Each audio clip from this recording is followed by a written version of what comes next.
Alors, dans cette vidéo, je vais vous montrer ce que moi, personnellement, j'aimerais voir comme programme lorsqu'un candidat se présente aux élections présidentielles. Parce que ça ne devrait échapper à personne. Dans quelques mois, il faudra voter. Bon. Euh, En fait, tout est un petit peu basé sur le coût de la vie. Il faut savoir qu'on ne peut pas vivre si on n'a pas d'argent, si on n'en gagne pas, et parce qu'on est obligé d'en dépenser. Alors là, j'ai fait une petite moyenne. Par exemple, pour le logement, il faut dépenser 450 euros. Ça peut aller d'une à trois personnes. La nourriture, 300 euros. Évidemment, ça dépend de ce qu'on mange. Transport, 250 euros. Ça dépend de ce qu'on conduit. Mais ça inclut donc les fonds d'amortissement de la voiture, l'essence et l'entretien. L'énergie, 100 euros. J'ai vraiment pris une hypothèse basse. Internet, téléphone, 30 euros. Et divers, 70. Donc ça fait un total de 1200 euros. Alors pourquoi il y a besoin de dépenser autant d'argent? Je me suis posé la question. Et bien en regardant un petit peu, en réfléchissant et puis en étudiant les données sur Internet, on voit certaines choses intéressantes, notamment par exemple par rapport à l'APL. L'APL sur 30 ans, ça représente 330 milliards d'euros. Voilà. Donc, plutôt que de donner cet argent pour payer un loyer, si on avait donné cet argent pour permettre aux gens qui n'en ont pas forcément la possibilité d'avoir un logement, de payer leur logement, non plus payer la location du propriétaire en fait, eh bien on aurait permis à 3,3 millions de foyers d'avoir une maison pour un coût de 100 000 euros.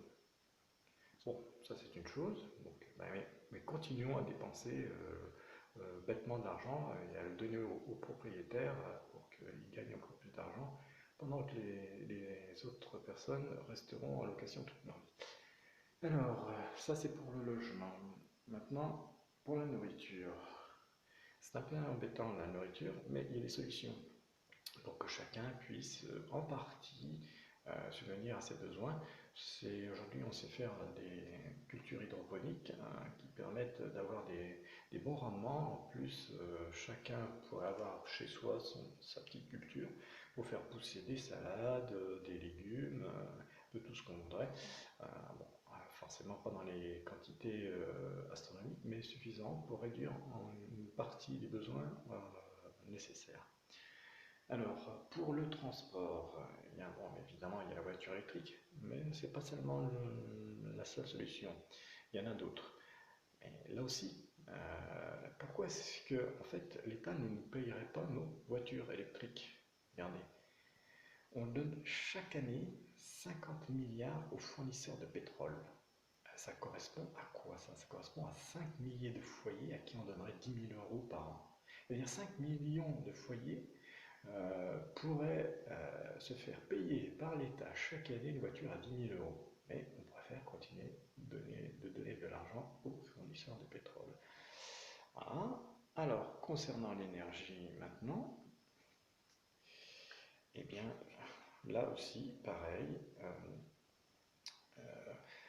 500 milliards nécessaires pour que 25 millions de foyers puissent disposer de 20 000 euros pour faire de la rénovation énergétique, pour installer des panneaux solaires, pour installer le nécessaire pour réduire sa facture énergétique de 90%. Et ça, ce serait amortissable en 25 ans, puisque l'économie en fait réalisée par les foyers, sauf s'il y a évidemment pas réinvesti dans l'économie, représenterait à peu près 1 000 euros par foyer par an, soit 25 milliards d'euros d'économisés par foyer pour tous les foyers français. Voilà. Donc il y a des solutions, et ce que je ne comprends pas, c'est pourquoi on ne nous les présente pas. Parce qu'au final, qu'est-ce qui se passera? C'est qu'on n'aura plus rien à payer pour son logement, on va pouvoir diminuer la facture de la nourriture, pour le transport également, et pour l'énergie également. Il ne reste plus que ces deux points-là. Et donc, avec ça, eh bien, la facture, va peut-être être de 100 ou 200 euros par mois. Voilà.